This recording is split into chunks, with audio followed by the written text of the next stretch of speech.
Well, good afternoon, guys. It's day 5. Sun is shining, we're still here. We're improving minute by minute, hour by hour, day by day.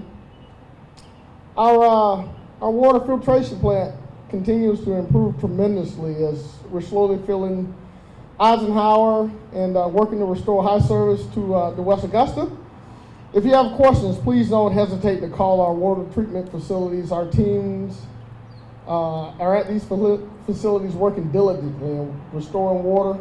Please direct all water pressure questions. This is important. Please direct all water pressure questions to the 311 app. As you can imagine, we're being overwhelmed with a lot of reports of low water pressure, and we want to make sure that those are going to the appropriate personnel. But just know that we're making tremendous improvements. Many of you who have traveled Riverwatch have probably noticed a geyser, a pretty significant geyser at our pump station. And it's a result of a tree breaking an air valve on a tank. And someone told me, I haven't seen it yet, but they say it's shooting about 30, 40, 50 feet in the air.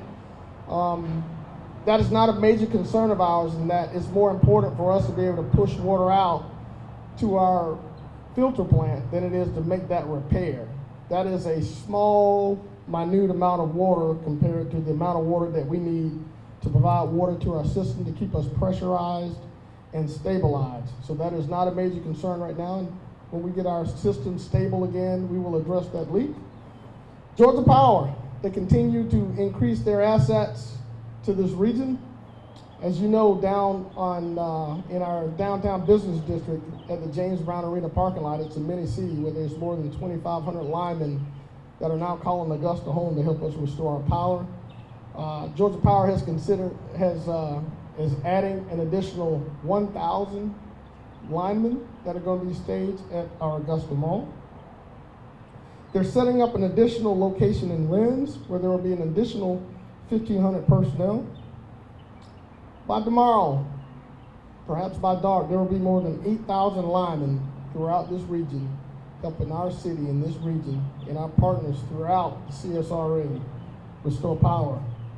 Since the storm, Atlanta Gas Light, I know many of you have called regarding the smell of gas and gas leaks, and they're prevalent as a result of a lot of course, uprooted trees. Atlanta Gas Light has received over 900 emergency calls from residents around the Augusta area. They have responded to all of them. Let me repeat that. They have responded to all 900 calls reporting the smell of gas. 450 customers without gas, and they're working to restore all of those. Now keep in mind, they can't go out and restore gas until we make sure that we give them proper access to these roads, give them proper access to these neighborhoods. So they haven't made those repairs, but they've addressed them. As I understand, they've alleviated the leaks at least, so we don't have to worry about the hazards of live open gas lines as we continue to remove debris and cut down fallen trees. So the areas are fairly considered safe.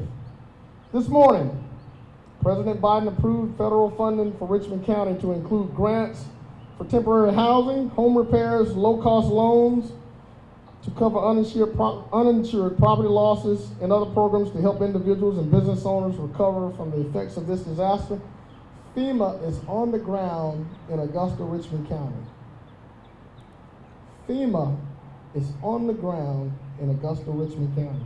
That's important because a lot of people have been asking what was the status of our many residents having access to all of the offerings that are offered by our federal government, and FEMA is now on the ground in Augusta, Richmond County. Operation Barbecue, that's important. They are out in Southgate distributing hot meals. We also have ice at Southgate, at the municipal building. So that distribution is going on as I hold this press conference. We've added a 7th potable water location at Blythe City Hall. The other locations include the Blythe Recreation Center, the Aquatic Center over on Damascus Road, the old train depot down on Reynolds Street, Warren Road Baptist Church, of course, on Washington Road, Southgate, and Diamond Lakes. Bottled water is at Southgate. It continues to be at Diamond Lakes and at the municipal building. As you know, we continue to be under a boil water advisory. So continue to boil your water, follow the guidelines that we established on yesterday, and we're continuing to move forward. Augusta residents can bring 5 bags of household trash to the landfill at no charge. And this is important because without us having the ability to dispatch our garbage service, we realize staying home, you're generating a lot of garbage, a lot of trash as you clean out your freezers and clean out your refrigerators. So it's important that if you have access to get to our landfill, you can take 5 bags at no charge. If you can't get there, please continue to use the containers to store it safely. Keep in mind, that's only household trash. It is highly recommended that you do not take storm debris. If you like to do it, you're going to be charged. And I highly recommend that you don't do it because, as you know, this is a FEMA recovery area, and we want to make sure that everyone is properly reimbursed through the proper process of getting rid of storm debris. That storm debris should be placed at the curb. So if you're cleaning your yards, please put it at the end of your property lines. You can put it in piles as high as you can pile it. I assure you that it will get picked up.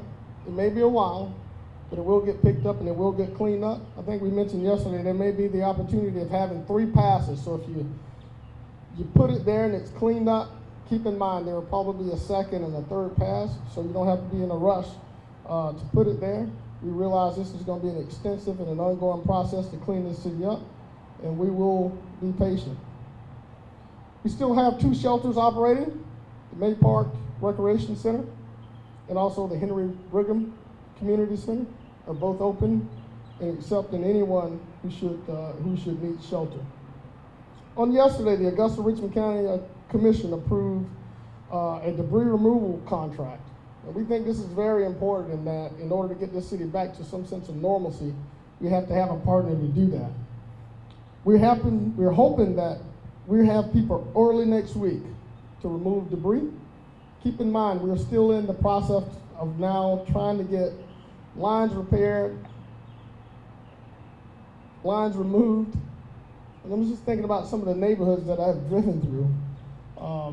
Traffic signals out of the way. There is so much work we have to do just to get these lines repaired and to clean up. So these debris removal companies are on site. Many are staged not only throughout our community, but in our southern communities down in Rennes and other places. So just continue to be patient. And I got one last update regarding the Red Cross, an announcement that just recently came out within the last 10 minutes. I'm gonna open up here so I could tell you what their update is. The Red Cross is sending another mobile feeding truck to Augusta. It'll be at the Hub of Innovation, and that's over off of Chafee Avenue at 6 o'clock. Tomorrow it will go street by street in the Harrisburg, Payne College area for people who can't get to the hub, delivering hot meals until they run out. We delivered more than 3,000 hot meals yesterday to military families on Fort Eisenhower, and we continue to support the base. I want to continue to reiterate, the curfew remains in place.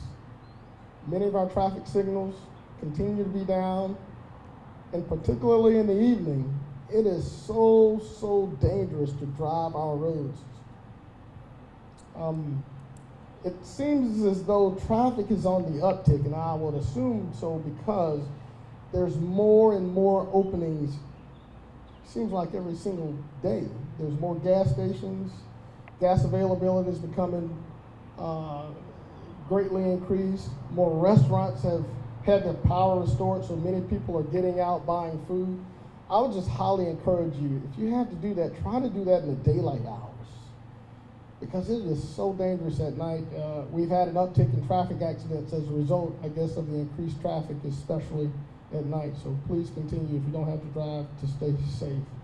So I'm going to turn this over now to our EMA and Fire Chief, Chief Antonio Burton, and he's going to provide update regarding our EMA efforts. Thank you, guys. And I'll come back and we'll answer a few questions. Thank you, sir. Well, Good afternoon, everyone. I want to thank you for being with us here this afternoon. It is my fervent prayer that you and your families, friends, neighbors are safe as we continue to navigate this devastating effects of Hurricane Helene. So I just want to provide a few updates. Today, currently, we have 10 potable water tankers operating throughout our city. Power and oxygen has been restored at the Barclay House. We reached a critical juncture and we were able to store power and oxygen for those residents. Our water supply relief efforts, we have 100,000 bottled water en route to our city. Our water treatment plant, a critical boom system for the water treatment plant arrived late last night. Director Bynes and his team is working on deploying it to help stabilize our water operations.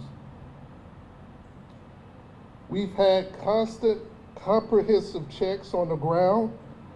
We're out into each and every neighborhood to ensure that no neighborhood is unaccounted for. Mayor Johnson mentioned our portable water sites. Those sites continue to grow each and every day. Diamond Lakes, Blythe Recreational Center, Warren Baptist Church, the Aquatic Center, Southgate Plaza, the Old Railroad Depot, and Blythe City Hall. We had a recent crisis in the wee hours of the morning as it relates to our VA hospital. That hospital was in jeopardy. We were able to avert that crisis by dispatching a water tanker to that center within 20 minutes, helping to restore efforts there and keep our citizens safe. We're happy to report that internet speeds are starting to come back online, supporting our communication efforts and coordination in that area. Our power system, Georgia Power, is ramping up. By tomorrow, we will have 8,000 linemen in the city helping to restore power. CNG stations. Our CNG stations are coming online, which is critical in our waste management efforts that will allow those vehicles to be back in the community picking up trash. Our Central EMS. Central EMS is ongoing and helping our efforts to restore. We currently have 16 medical units operating throughout the city with 3 to 4 squads operating each day. Those units are providing critical assistance to the hospital to ensure that emergency rooms are not overcrowded or impacted, that we're able to get quick and swift service for those in need.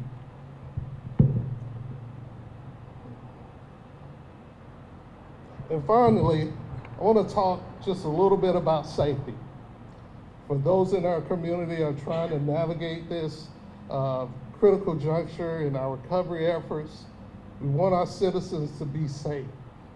So if you're at your home and you're operating generators, it is critically important that those generators are outside and well ventilated and not inside your home.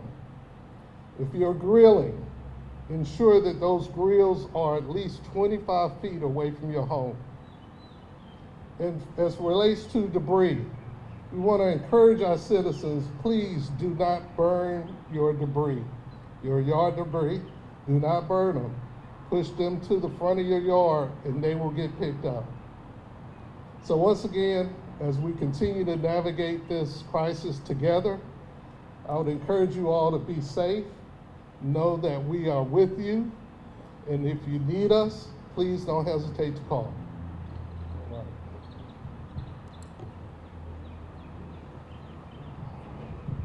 Thank you, Chief Burton. Now we're going to bring our administrator up for just a second. As you know, it is tax collection season. It's a tough tough discussions with everything that's going on. But in order for this government to continue to operate, and we have to continue with the process. So, Madam Administrator, Tamika Allen. Thank you. Good afternoon. Just before I start with the message I received from our tax commissioner today, I just want to hit on something. One of the reporters asked me earlier today. They said, Ms. Allen, is this devastation the same as the devastation that we experienced 10 years ago? And of course my response was no, an emphatic no, because the disaster and what we're dealing with now, what we're facing with now, is 10 times worse than what we did with the ice storm. The ice storm was major, but I can tell you the devastation that has been left behind after Hurricane Helene, is much more treacherous than what we experienced 10 years ago. I rode the streets today.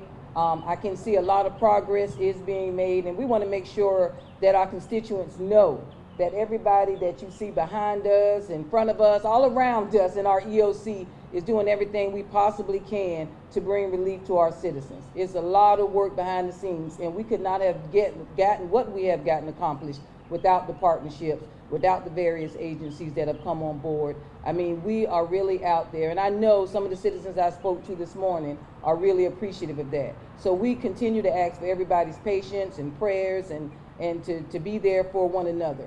After I talked to our tax commissioner today, he made sure that he wanted all of the citizens to know that he understands the situation that we're in. There will be no penalties or anything assessed to the respective tax bills. That will be taken care of. Please, he has a message that he is posting on his website, arttax.com, and you can also get there from the AugustaGA.gov website. I know we've also been inundated with questions about the utility bills. If they're late, some people needed to pay their bills. Do know that we're going to work with each and every one of our citizens who may be experiencing something during this time. So no, do not let that be something that you're worried or concerned about. We just want to make sure that you know that we are taking all the respective precautions that we can when it comes to our tax bills, our utility bills, or any other bills that must be paid to the City of Augusta. Please, I do want to encourage everyone, if you're looking for assistance, the best way to get there is by dialing 311. I know you're saying I can't get through. Just think about the number of calls we're being inundated with. So continue. We have revved up that. We've increased the number of people that are going to be on the line. We're doing everything we possibly can to make sure that we continue to address the needs of our citizens. Thank you. Thank you, Administrator Allen.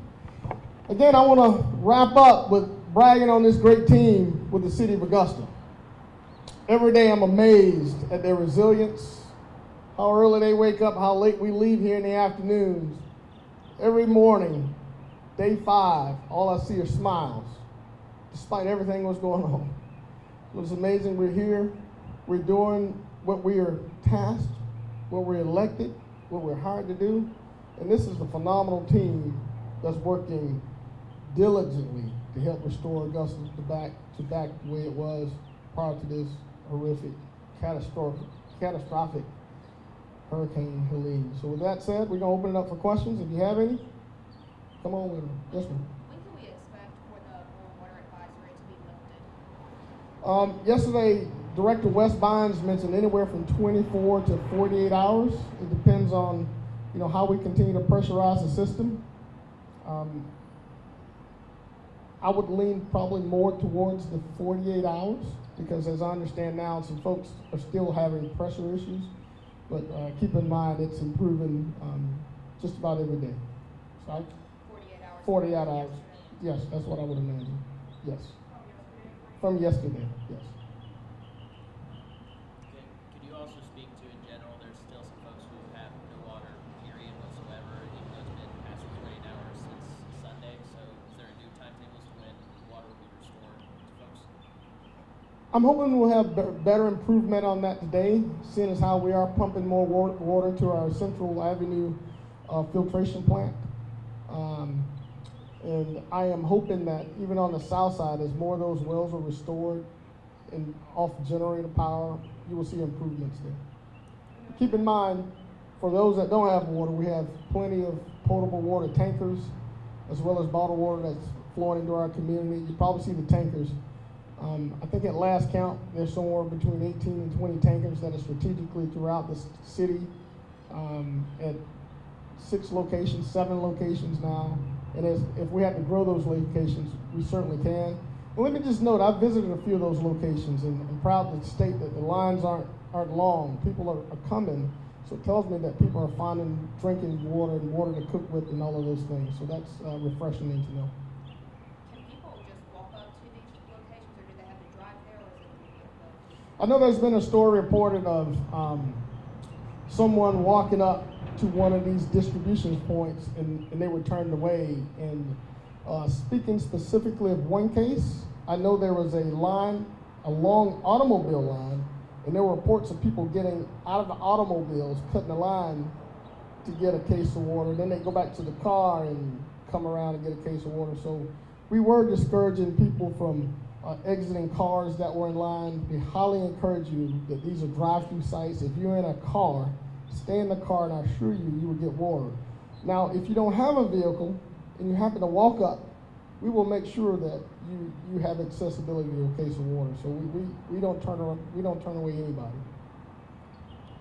We've had some folks who have had some issues like talking to FEMA online or putting in the forms and application stuff. Has there been any discussion since FEMA is here now about maybe having some sort of workshops or sit-ins for folks who are having issues with the system? We're in the very infancy of that, and that just within the last few hours, we were designated as a FEMA site. So I would expect improvements to be made as we move forward. They are experts at this, and I'm quite sure they have a system down, and I have complete confidence that at some point, everybody in Richmond County will have access to be able to get online and get those forms so they can get those reimbursements for all of the things from, as I mentioned, from food to lodging to damage. So I would expect that to get better throughout the evening. For anyone that maybe is unable to get out of their house, get out of their driveway, they don't have a car, or they're not mobile, how are you ensured that they have access to safe water? How can they get access to it? Yeah, so we addressed this yesterday. There's still a small percentage of people that are in very remote locations or in just devastated neighborhoods that don't have access. But we have strike teams that, as we get the addresses, we're sending the Georgia National Guard and their cut teams to get these folks out. In the event that they can't, they're just unable to get out, if they call 311, we're making sure that we dispatch services to them. But keep in mind, it has to be under extreme circumstances, because we don't want to overwhelm the system where everybody's calling and expecting delivery service. What would you define as an extreme circumstance? Someone who's elderly, does not have the ability to drive, somebody who is in an extreme circumstance to where they don't have anyone that they could send to pick up water for them. We would highly encourage, if you have the ability to dispatch somebody or to send somebody, please do that. Otherwise, just trust that we are struggling for resources. If the entire county were to call us and bring me a case of water, we don't have the resources for that. So we want to make sure under the most extreme circumstances, should you call 311 and say, I need water and I don't have the ability. And I'm just being honest. Do you have an estimate of when people who don't have water will get water at all? Like a time estimate? What do you mean as far as our water system? Yeah, water system. I'm hoping this afternoon or tomorrow. The system is pressuring up at a pretty significant rate, so we are hoping either this afternoon or by tomorrow afternoon. I expect, and Director Bynes is not here, but I would expect, based on the feedback that I'm getting, that we should have most of the water restored. Most, not 100%. But keep in mind, we're still under boil water advisory, because there's water flowing out of your tap doesn't mean that you can drink it or brush your teeth with it. Remind me once more, you said the Red Cross will be at the hub tomorrow at 6 o'clock. It's 6 o'clock. Let me pull that out again to make sure I give you that right information. It's tonight at 6. And then they're going to be doing, I'm going to read it again. Red Cross will be at the hub tonight at 6. Tomorrow they will go street by street in Harrisburg and Payne College area. That's Harrisburg and Payne College, is not citywide. They'll be delivering hot food until they run out. Harrisburg and Payne College. All right? Lastly for me, yesterday at the news conference with Governor Kemp, Director Stallings, which even mentioned that starting yesterday we could see pods pop up across the city with essential items. Have those pods arrived to Augusta, and where are they at? You know, I'm not aware that they are. They may be. You would have to go to that GEMA site because our focus has been on the sites that's controlled and being administered by the City of Augusta. So that would be a GEMA question. And he outlined their website where you could go to find those locations. And then also, lastly, we heard that Vice President Harris would be coming to Georgia tomorrow to observe some of the damages across the state. Have you received any word if you would be coming to Augusta tomorrow? No, we couldn't comment on that if we did. I have no information regarding that. But I do know that not only the Biden administration, but everyone's aware of what we're going through here in Augusta. And they have sent their sentiments regarding us improving our community. As you know, the president signed the FEMA award designating Augusta Richmond County as a FEMA disaster area, which allows our residents to go out and seek the resources of FEMA. But regarding a visit, that's nothing further that I can comment on. So FEMA is on the ground in Augusta. FEMA's on the ground. They were in the building a minute ago, and I think they're dispatched throughout the area. So they're here. Various parts across the city. Mm-hmm. Yes. Last question for me. You did mention the 5 bags of trash free to go to the landfill. With that in mind, though, is there a timetable for when regular trash pickup might be able to resume?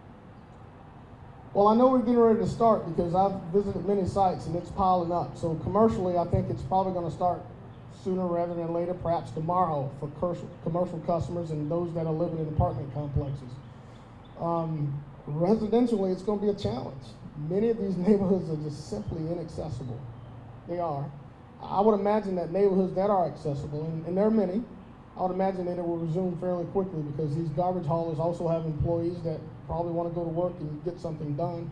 So I'd imagine Wednesday, tomorrow, you'll start seeing a ramping up, especially the commercial customers where they have access. Residentially, on a limited basis based on their availability and accessibility to these neighborhoods. I'm just curious too, because I know you mentioned earlier that y'all's 311 line is getting slammed right now just with calls coming in. I'm just curious, how many people do y'all have working by answering these calls? I'm just curious what that's. That's a great question. In our daily briefing, our 311 director mentioned that she has a staff of 7 or 8. And they've been working tight. When I mentioned the employees of Augusta, here are ladies that have been working almost around the clock to answer these calls. Today we've improved our staffing in that department. We have a lot of personnel that have customer-facing roles within our city. So we're putting some fresh voices and some fresh faces towards that effort. So we hope to see more improvement there. So I think there's more than 7 now. I actually have a staff member that's manning 311 calls. So it's kind of like anyone, all hands on deck to handle. All hands on deck. Anybody who has great customer service skills. We wouldn't put someone who, of course, does a task that does not include customer service in that role. And keep in mind, it does require, some computer skills. So, fortunately, we have many with those skill sets that are assisting in that effort. We only have time for one more. I know the linemen are working hard to get everybody's power back on. Could you say if there's any priority towards certain areas, such as the traffic lights? Right now, I see the priority all around the city. So I guess I'm going against what I've said. As I ride around in the evenings to make sure that, I try to make sure that our residents are having access to gas and food and fuel and all of those things. I see the yellow flashing lights and crews, South Augusta, downtown, and the central business district. They're everywhere. This is not concentrated to one part of town or one part of this region. It's been fairly distributed. We have made a priority, and I'm gonna say it, if I get in trouble, I don't care. We have made a priority to try to get power restored back to our jail and also to our law enforcement center. And that's important because we have to make sure that we keep civil obedience in our community, and also to those that are incarcerated, a dignity of care. So we're working diligently to make sure that happens, that they have power, they have water for food and for showers and all of those things. And that's been one of my top priorities. All right, no further questions now. All right, thank you guys. See you tomorrow. Stay safe. Hug your families.